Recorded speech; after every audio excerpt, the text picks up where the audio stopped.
नमस्कार, city news में आप सभी का स्वागत है। मैं हूं जूही। आइए नजर डालते हैं आज की बड़ी खबरों पर।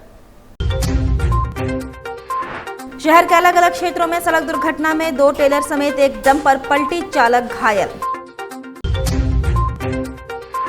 कपाली में युवक के पत्थर से कूचकर निर्मम हत्या, इलाके में सनसनी।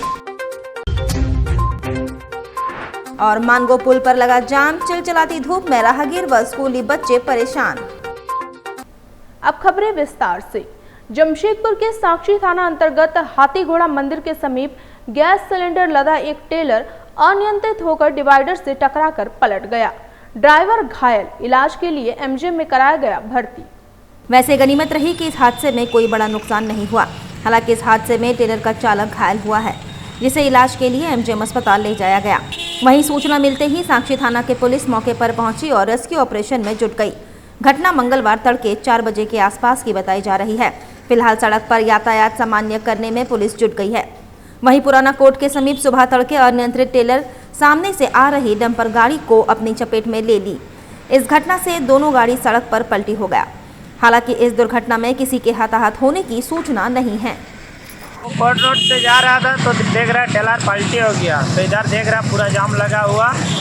कोई जाम में फंसा भी था, कोई जाम हटाने का प्रशासन अभी तो गया नहीं।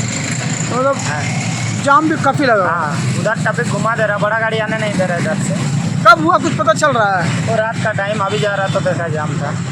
ये रात का समय हुआ होगा, तभी अब जा रहे थे, जाने के समय हाँ, इधर से बड़ा गाड़ी सब घुमा दे रहा है, तब पता चला एक्सीडेंट हुआ है। एक्सीडेंट। क्या नाम है आपका? भाववीर कुमार।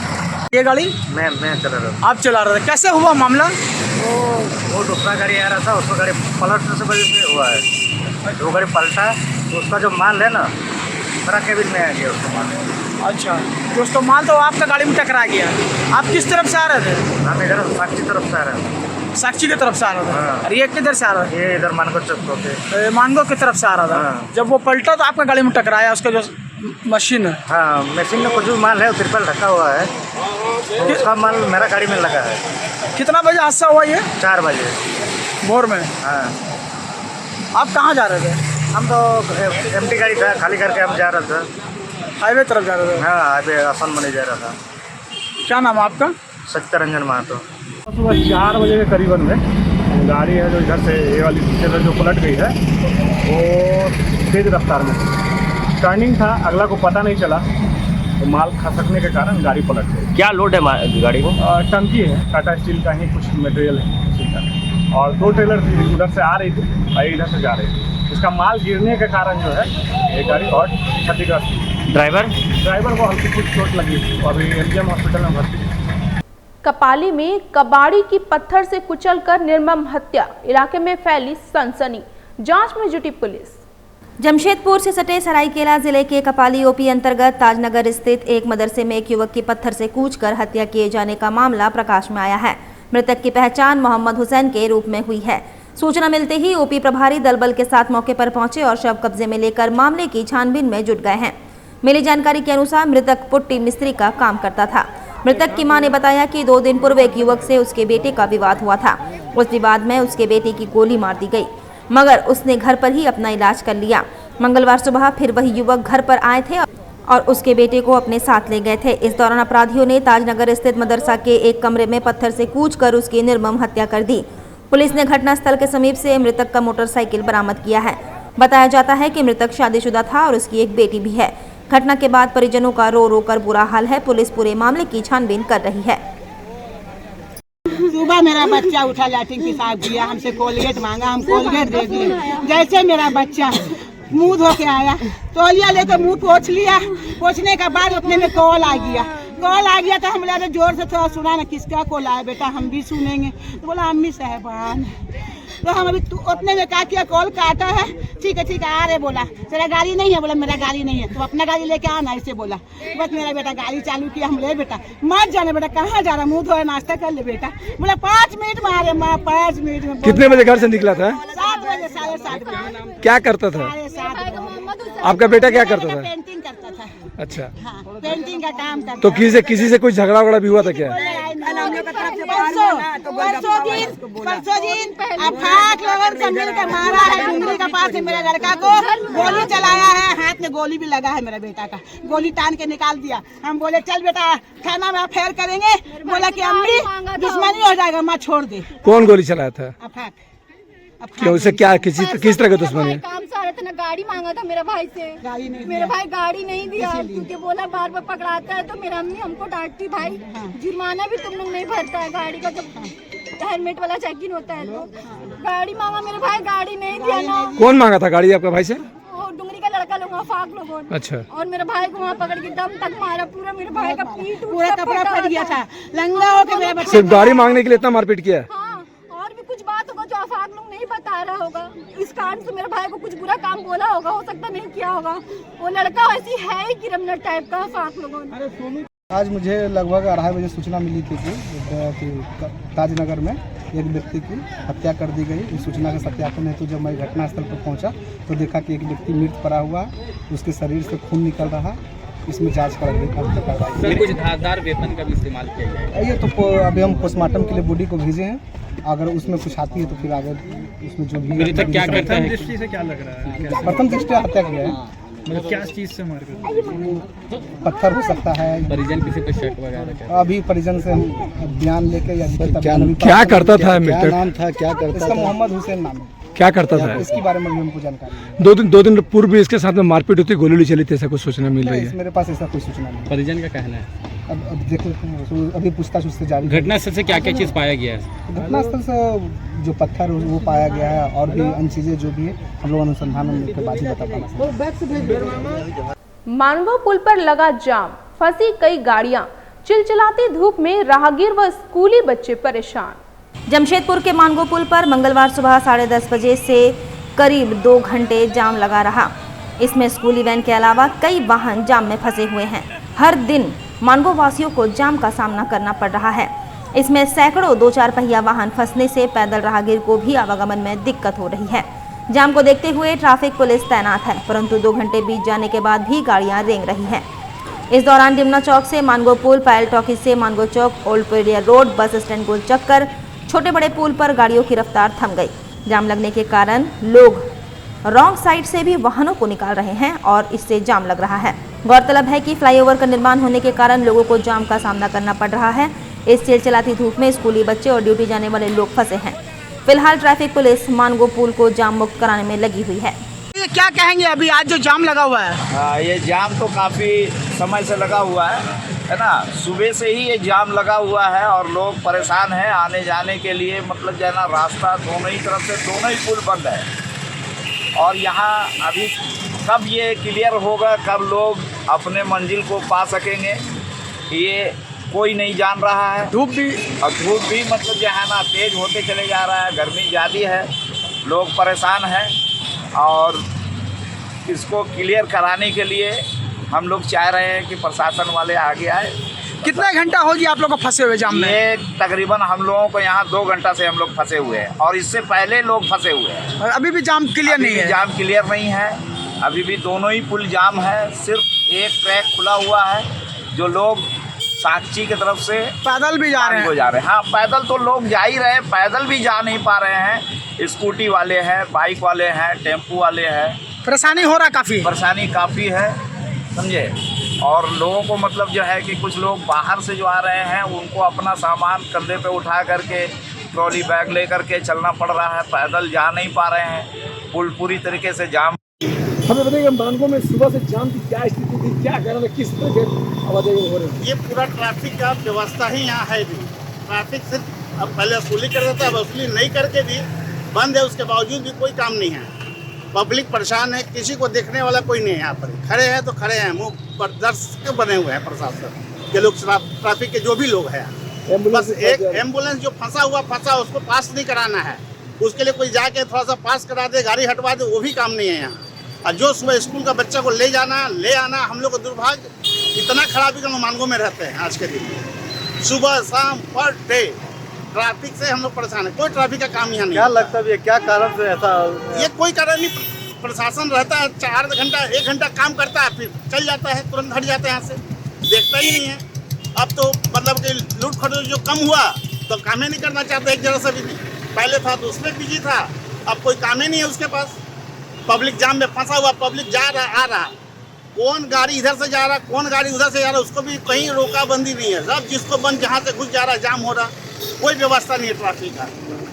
बहुत बार बोला गया ट्रैफिक को कि अपना व्यवस्था नहीं है तो आदमी से प्रशासन से मांगे कुछ व्यवस्था बढ़ाए यहाँ पर ट्रैफिक का, तो वो डिमांड उनको करना चाहिए। क्या डिमांड किए नहीं है उनके पास, आदमी वो समझे, वो उनका व्यवस्था है। लेकिन पब्लिक तो परेशान है, सुबह से यही स्थिति है हम लोग का। तो अब उनका व्यवस्था, आदमी कम है तो मांगे डीसी से, एसपी से, प्रशासन से, बोले कि हमको ट्रैफिक है यहाँ 10 आदमी चाहिए, 20 आदमी चाहिए, 5 आदमी चाहिए। आप 2 आदमी है कि 4 आदमी, वो आपकी व्यवस्था है ना। पब्लिक तो परेशान है यहाँ। स्कूली बच्चे और पेशेंट, स्कूल का बच्चा, पेशेंट, तो मतलब एम्बुलेंस तो जो फंसा रहता है हमको देख के तरस आता है। पेशेंट 1-1 घंटा जाम में फंस जा रहा हो, आधा घंटा जाम में फंस जा रहा है एम्बुलेंस, इसको देखने वाला नहीं है कोई। ये समस्या क्या लगातार समस्या चला आ रहा है। जब से ब्रिज बन रहा है उसके पहले से हम लोग अभी परेशान है यहाँ पर। सुबह शाम हम लोग देख के तरस आता है यहाँ पर हम लोग का लोग। बंगाली समुदाय ने पूजा पाठ से की नव वर्ष पोयला बैसाख की शुरुआत, उल्लास में डूबे लोग। बंगला नव वर्ष पोयला बैसाख के पावन अवसर पर बंगाली समुदाय में खासा उत्साह और उल्लास देखने को मिला। सुबह से ही लोग पारंपरिक नवीन वस्त्रों में सजे धजे मंदिरों की ओर रवाना होते दिखे, जहां परिवार सहित उन्होंने पूजा अर्चना कर नव वर्ष की मंगल शुरुआत की। शहर के हर मंदिर में विशेष पूजा का आयोजन किया गया था, जिसमें श्रद्धालुओं की भारी भीड़ उमड़ी। छोटे बच्चों से लेकर बुजुर्ग तक हर चेहरा आज नव वर्ष की उमंग और आस्था से खिला नजर आया। आज के हमारे बांगालीদের নববর্ষ উদযাপন হচ্ছে। সকাল থেকেই মন্দিরে প্রচুর ভিড়, লোকেরা নতুন বস্ত্র পরিধান করে মায়ের কাছে এসে সারা বছরের আশীর্বাদ চাইছে। আমরা ভালোভাবে তাদেরকে এন্টারটেইন করছি। আমরা সমস্ত লোকদেরকে খিচুড়ি প্রসাদ এবং মিষ্টান্ন দিচ্ছি। यूथ कांग्रेस ने विभिन्न जन समस्याओं को लेकर उपायुक्त को सौंपा मांग पत्र, जल्द समाधान की मांग। जुगसलाई क्षेत्र की मूलभूत सुविधाओं को लेकर मंगलवार को यूथ कांग्रेस कमेटी ने जिला उपायुक्त को एक मांग पत्र सौंपा। इस पत्र में शिक्षा, स्वास्थ्य, पेयजल, सड़क, खेलकूद और लाइसेंस प्रक्रिया से जुड़ी कई अहम मांगे रखी गई है। प्रतिनिधिमंडल ने बताया कि जुगसलाई एक घनी आबादी वाला क्षेत्र है, लेकिन यहाँ सरकारी स्कूलों की हालत बदतर है। इनकी मांगों में बालक मध्य विद्यालय को उच्च विद्यालय में उत्क्रमित करने, कन्या उच्च विद्यालय में अलग अलग कक्षाओं की व्यवस्था और आरपी पटेल विद्यालय +2 किए जाने की मांग शामिल है। मांग पत्र में जुगसलाई सामुदायिक स्वास्थ्य केंद्र में महिला चिकित्सक की कमी को दूर करने और उक्त केंद्र में अल्ट्रासाउंड मशीन की व्यवस्था की जरूरत बताई गई। साथ ही टाटा स्टील जैसे कंपनियों द्वारा क्षेत्र में CSR फंड के तहत मौलिक सुविधाओं की उपेक्षा का भी जिक्र किया गया। वहीं पेयजल आपूर्ति में अनियमितता, सड़कों के घटिया निर्माण और बच्चों के खेलकूद के लिए बनाए गए पार्क के निजीकरण पर भी आपत्ति जताई गई। पत्र में बताया गया है कि गरीब नवाज कॉलोनी, पटना कॉलोनी, इस्लाम नगर समेत कई इलाकों में आज भी पाइपलाइन बिछाई नहीं गई है या जलापूर्ति नहीं हो रही है। साथ ही 2 और 4 पहिया वाहन लाइसेंस को सरलतापूर्वक सिंगल विंडो सिस्टम से बनवाने की मांग की गई, ताकि बिचौलियों द्वारा की जा रही वसूली पर रोक लग सके। हेलमेट चेकिंग के नाम पर हो रहे भयादोहन और भ्रष्टाचार पर भी चिंता जताई गई और कहा गया कि नियमों की आड़ में आम मजदूरों को परेशान किया जा रहा है। प्रतिनिधियों ने उपायुक्त से सभी बिंदुओं पर गंभीरता से जांच कर आवश्यक कार्रवाई की मांग की है। हम लोग ने आज यहाँ पे जुगसलाई के विभिन्न मांगों को लेकर के जिला के उपायुक्त महोदय से मुलाकात करने के लिए आए हुए। किस तरह का मांग है यहाँ? जैसे कि जुगसलाई में विभिन्न मामला है, शिक्षा के बारे में, स्वास्थ्य के बारे में, पानी के बारे में, नागरिक सुविधा के बारे में, सारा कुछ हम लोग ने उनसे। सरायकेला खरसावां जिले के गम्हरिया प्रखंड अंतर्गत कांड्रा पदमपुर स्थित आधुनिक पावर प्लांट के विस्थापित जमींदाताओं ने अब कंपनी के खिलाफ आर पार की लड़ाई का ऐलान कर दिया है। मंगलवार को विस्थापित मजदूरों ने प्रखंड कार्यालय में धरना प्रदर्शन करते हुए स्थायी नियोजन, मुआवजा, पुनर्वास, CSR के तहत चिकित्सा सुविधा, स्थायी ठेका मजदूरी में कुशल एवं अति कुशल विस्थापित युवाओं को योग्यता अनुसार नियोजन एवं मानदेय देने की मांग की। साथ ही चेतावनी दी कि 15 दिनों के भीतर उनकी मांगों पर विचार नहीं किया जाता है तो आगे उग्र आंदोलन किया जाएगा। बता दें कि ऐसे 25 परिवार हैं जिनका जमीन कंपनी ने अधिग्रहित किया है और पिछले 15 वर्षों से इन्हें ना तो पुनर्वासित किया गया, ना ही नियोजित किया गया है, ना ही इन्हें मुआवजा दिया गया। इसे लेकर पिछले दिनों भी जमींदाताओं ने धरना प्रदर्शन किया था, मगर कंपनी प्रबंधन ने इसे अनसुना कर दिया था। इस बार जमींदाताओं ने आर पार की लड़ाई का ऐलान कर दिया है। अब देखना ये दिलचस्प होगा कि प्रशासन इस मामले पर कितनी गंभीरता दिखाती है।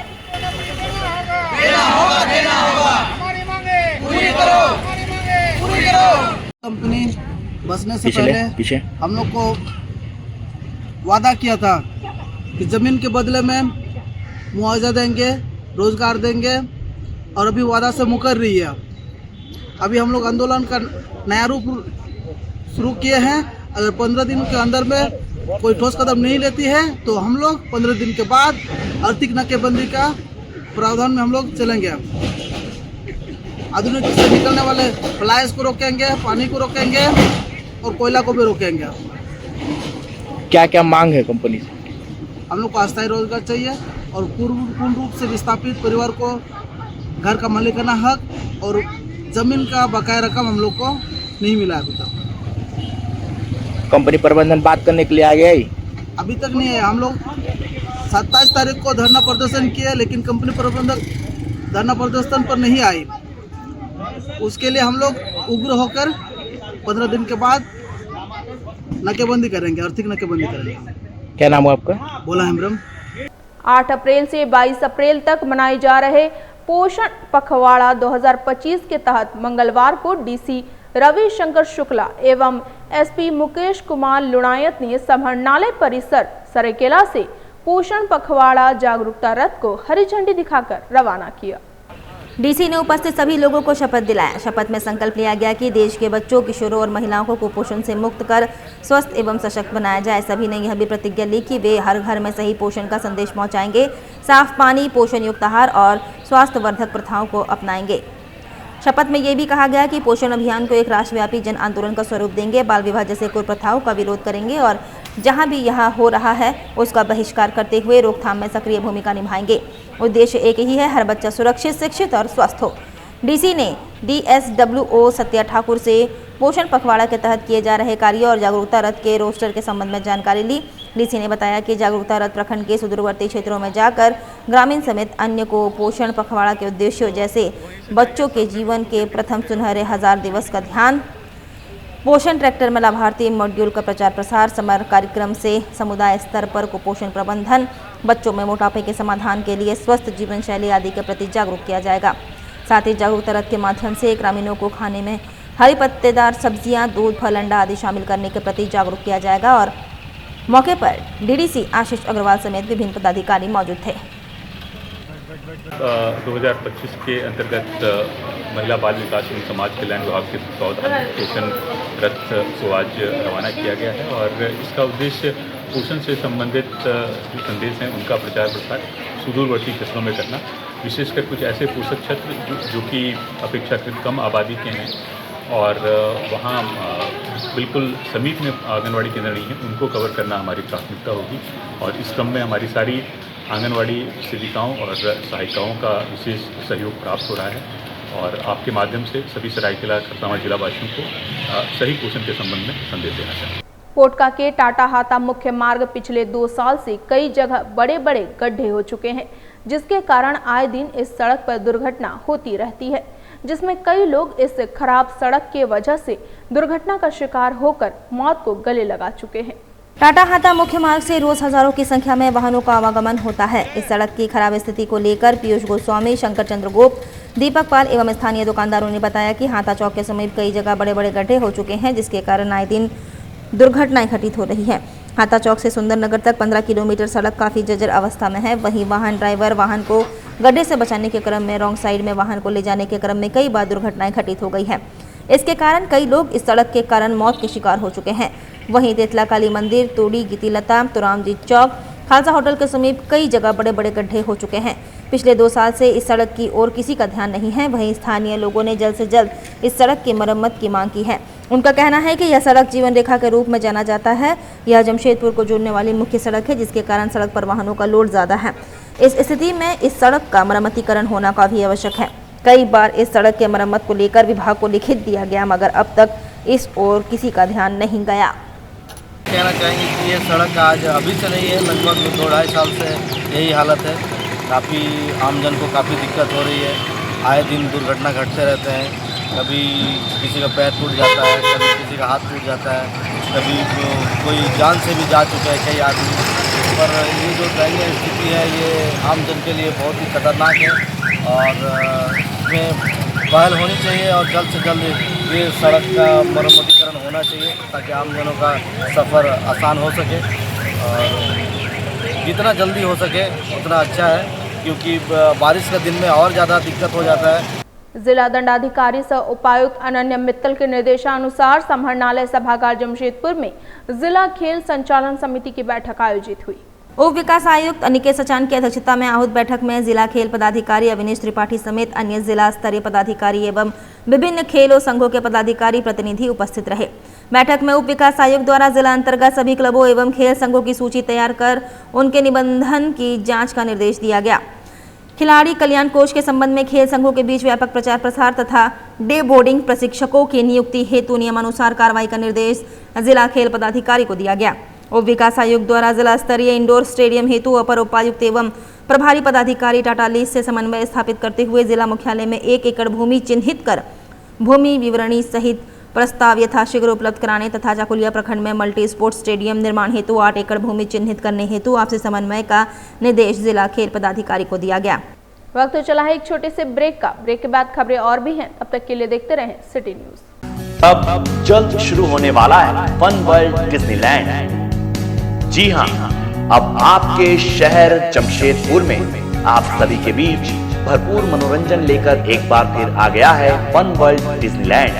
सबसे शानदार और पुराना फन वर्ल्ड डिज्नीलैंड इस बार फन वर्ल्ड डिज्नीलैंड करेगा मौज और मस्ती की बरसात। एंटरटेनमेंट का बादशाह डिज्नीलैंड लेकर आया है आपके शहर जमशेदपुर में थ्रिल, एक्साइटमेंट और एंटरटेनमेंट का सैलाब यानी पूरा विदेशी मनोरंजन नगरी डिज्नीलैंड में सिमट कर आ गया है साक्षी आम बगान मैदान यानी जमशेदपुर में, जहां मनोरंजन, मस्ती और उसके साथ तरह तरह के राइड्स, अंतर्राष्ट्रीय झूले और खेल। इस बार का खास आकर्षण हेलीकॉप्टर व वाटर बोट के साथ जॉइंट व्हील, टोरा टोरा, स्लाम्बो, break dance, jumping frog, Mickey Mouse, jumping motorbike, 3D game, साथ में और भी बहुत कुछ। हैंडलूम और हैंडीक्राफ्ट के सैकड़ों आइटम्स के साथ जायकेदार लज्जेदार व्यंजनों का मजा भी आप यहाँ ले सकते हैं। तो ना करें देर, जल्द पहुंचे फन वर्ल्ड डिज्नीलैंड, साक्षी आम बगान मैदान जमशेदपुर में शाम 4 बजे से रात 10 बजे तक। बेहुनर आदमी जिंदगी भर नौकरी की तलाश में भटकता है और हुनरमंद इंसान को नौकरी तलाश करती है।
हम काम भी सिखाएंगे और नौकरी भी दिलाएंगे। अधिक जानकारी के लिए संपर्क करें अंतर्राष्ट्रीय मान्यता प्राप्त Rabia technical institute and placements council approved by government of India और देखें हमारा वेबसाइट www.rabiainstitute.in।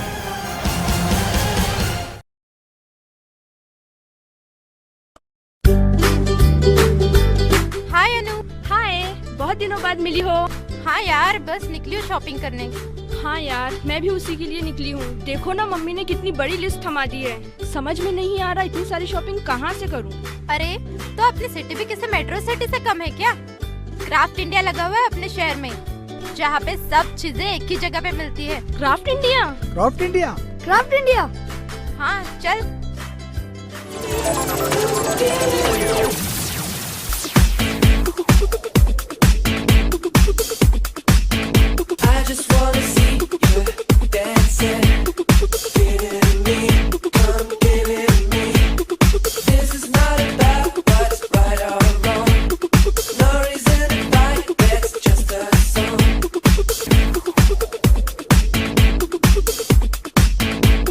₹2000 की खरीदी पर एक कूपन फ्री पाइए और लकी ड्रॉ द्वारा जीतिए आकर्षक इनाम।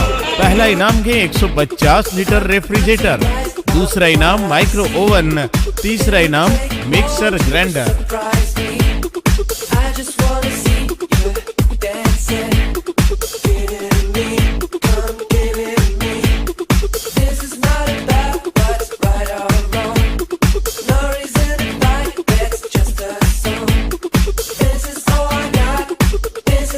पूरे कर लो दिल में जो अरमा है, मुश्किल जो पहले थी अब वो आसान है। आपकी और घर की जरूरत के सारे ही सामान है यहाँ। Most welcome to craft India shopping expo.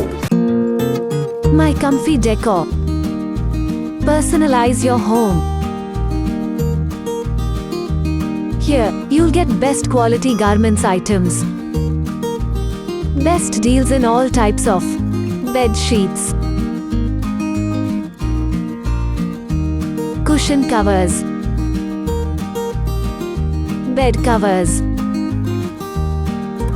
comforters, sofa set covers, divan set, curtains, doormats, and many more items for your home decoration. Exciting offers going on.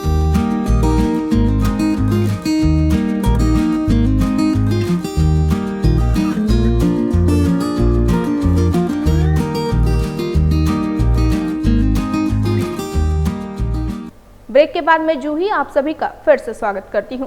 कपाली में दिन दहाड़े करीम जनरल स्टोर में चोरी, मामला सीसीटीवी में कैद। कपाली में दिन दहाड़े स्कूटी पर सवार चोरों ने करीम जनरल स्टोर से एक टीन रिफाइंड तेल लेकर फरार हो गए। चोरी की घटना का मामला सीसीटीवी कैमरे में कैद हो गया है। इस संबंध में दुकानदार ने थाना में शिकायत दर्ज कराया है। जिला दंडाधिकारी सह उपायुक्त ने जनता दरबार में सुनी आम लोगों की समस्याएं, समयबद्ध कार्रवाई को लेकर किया आश्वासन। कई आवेदनों का हुआ ऑन द स्पॉट समाधान। समाहरणालय स्थित कार्यालय कक्ष में आयोजित साप्ताहिक जनता दरबार में जिला दंडाधिकारी सह उपायुक्त अनन्या मित्तल ने आम नागरिकों की समस्याएं सुनी। इस दौरान फरियादियों ने व्यक्तिगत तथा सार्वजनिक समस्याओं को उपायुक्त के समक्ष रखा, जिसे उन्होंने सहानुभूति पूर्वक सुना एवं जांचों उपरांत कार्रवाई हेतु आश्वस्त किया। मौके पर कई आवेदनों का ऑन द स्पॉट समाधान भी किया गया। साथ ही प्राप्त अन्य आवेदनों को संबंधित विभागीय पदाधिकारी को अग्रसारित करते हुए समयबद्ध कार्रवाई हेतु निर्देशित किया गया। जनता दरबार में फरियादी दुकान आवंटन, स्कूल फीस में बढ़ोतरी की शिकायत, चौकीदार नियुक्ति का दूसरा लिस्ट, विद्युत समस्या, भूमि विवाद, जनहित कार्यों में संबंध में मांग पत्र, पारिवारिक विवाद, कानवाई चालकों के संबंध में अपना बाजार में नियुक्ति, जॉब समेत अन्य सार्वजनिक समस्याएं लेकर लोग पहुंचे थे। जिला दंडाधिकारी सह उपायुक्त द्वारा जिला स्तरीय विभागीय पदाधिकारियों एवं बीडीओ सीओ को स्पष्ट निर्देश दिया गया कि जनता दरबार में प्राप्त आवेदनों पर आपसी समन्वय स्थापित करते हुए समयबद्ध रूप से यथोचित कार्रवाई करना सुनिश्चित करेंगे। इससे आम नागरिकों को अनावश्यक सरकारी कार्यालयों का चक्कर नहीं लगाना पड़े। परसूडी के तुपुडांग गांव में चड़क पूजा कमेटी की ओर से चड़क पूजा का आयोजन किया गया। अटूट आस्था के इस पर्व में श्रद्धालुओं ने भगवान शिव के प्रति अपनी अटूट आस्था निवेदित की। इस दौरान कई भोक्ताओं ने पीठ में लोहे की कील लगाकर 40 से 50 फीट ऊपर लटककर भोक्ता टांगा की 200 साल पुरानी परंपरा निभाई। अटूट आस्था के इस अद्भुत दृश्य को देखने के लिए आयोजन स्थल पर सैकड़ों की संख्या में लोग पहुंचे। मुख्य अतिथि एवं जिला परिषद उपाध्यक्ष राजकुमार सिंह रहे। क्षेत्र के लोगों की इस पूजा में अटूट आस्था है, जैसे वे बूढ़ा बाबा मंदिर पहुंचकर माथा टेकते हैं। पूर्व जिला परिषद उपाध्यक्ष राजकुमार सिंह ने कहा कि तुपुडांग में करीब 200 साल से भी अधिक समय से बूढ़ा बाबा की पूजा अर्चना करते आ रहे हैं। यहाँ लोगों की मन्नतें पूरी होती है। इसी से आसपास ही नहीं, दूर दूर से भी मन्नतें मांगने तुपुडांग चड़क मेला पहुँचते हैं। बाबा से हम सभी लोग आशीर्वाद मांगते हैं। बाबा सभी को खुशहाल रखे। उन्हीं की कृपा से आप देख सकते हैं कि लगभग 30 से 35 फुट पर लोग भोक्ता जो अपना कर्तव्य दिखाने का काम कर रहे हैं, सब उन्हीं की कृपा है। धतकीडी में समाज सेवी शमी रज्जा ने प्रेस कॉन्फ्रेंस कर राज्य सरकार से उर्दू भाषा को बढ़ावा देने की मांग की। धतकीडी स्थित रज्जाक क्वार्टर में समाज सेवी शमी जमा ने प्रेस कॉन्फ्रेंस कर मीडिया के समक्ष अपनी बातें रखी। उन्होंने कहा कि बच्चे अब उर्दू भूलते जा रहे हैं। स्कूलों में उर्दू शिक्षक होने चाहिए। जैसे हिंदी इंग्लिश की पढ़ाई होती है वैसे ही उर्दू भाषा को भी शामिल करना चाहिए। उन्होंने राज्य सरकार से उर्दू भाषा को बढ़ावा देने की मांग की है। साथ ही समाज के लोगों से अपील की है कि वे जागरूक हो और दूसरों को भी उर्दू पढ़ने के लिए जागरूक करें। मैं समीर जमा एक सोशल वर्कर हूँ। रज़ाक क्वार्टर जर्की जमशेदपुर में रहता हूँ। तो हम तमाम लोग जो हमारे साथी हैं उर्दू पर हम लोग एक मूवमेंट चला रहे हैं कि आज हमारे बच्चे उर्दू से दूर हो रहे हैं। मैं तमाम गार्जियन और समाजी जो कार्यकर्ता लोग हैं इनसे अपील करता हूँ कि अपने बच्चों को इंग्लिश मीडियम में ज़रूर पढ़ाएं, हिंदी मीडियम पढ़ाएं, लेकिन साथ में एक सब्जेक्ट उर्दू पढ़ाएं। उर्दू से हमारे बच्चे बहुत दूर हो रहे हैं। जो हम लोग चाह रहे हैं कि बच्चे करीब आए। ये उर्दू जो ज़बान है, यह तहज़ीब है, ये हिंदुस्तान की बहुत पुरानी ज़बान है।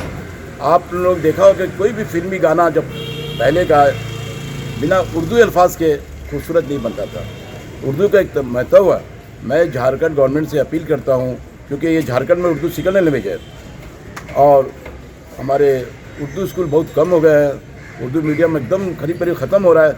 इसलिए अपील करता हूँ कि उर्दू टीचर की बहाली की जाए और स्कूलों में उर्दू पढ़ाया जाए। गवर्नमेंट से, झारखंड गवर्नमेंट से मैं दोबारा अपील करता हूँ कि इस पर ध्यान दें। पेरेंट्स लोग को क्या कहना चाहेंगे? पेरेंट्स ये चाहते हैं कि आप अपने बच्चों को एक सब्जेक्ट उर्दू जोड़ पाए। अब जैसे 65 बोलने से बच्चा समझते ही नहीं 65 क्या, उसको 65 बोलना पड़ता है। देख लीजिए कितना दूर हो गए हम, ये सभी लोग जानते हैं। तो एक सब्जेक्ट आप उर्दू जरूर रखें, अपने बच्चों को घर में उर्दू पढ़ाएं। अब बाकी जो लैंग्वेज पढ़ाई उससे कोई नहीं है, उर्दू ज़रूर पढ़ाएं। उर्दू पढ़िएगा तो बच्चे समझ पाएंगे कि उर्दू लैंग्वेज क्या है, उसका महत्व क्या है। हमारे पुराने जनरेशन, हमारे गार्जियन उर्दू पढ़े हुए, लेकिन आज बच्चे एकदम नहीं पढ़ रहे हैं। कोई मीडियम पढ़े लेकिन उर्दू को जरूर पढ़ाएं। अपने बच्चों को एक सब्जेक्ट रखें, घर पर जरूर पढ़ाएं। ये हम तमाम लोगों की अपील, हमारे साथियों की अपील है। आज के लिए बस इतना ही। कल फिर मिलेंगे कुछ नई ताज़ा खबरों के साथ। तब तक के लिए सिटी न्यूज़ की पूरी टीम को दीजिए इजाज़त। नमस्कार।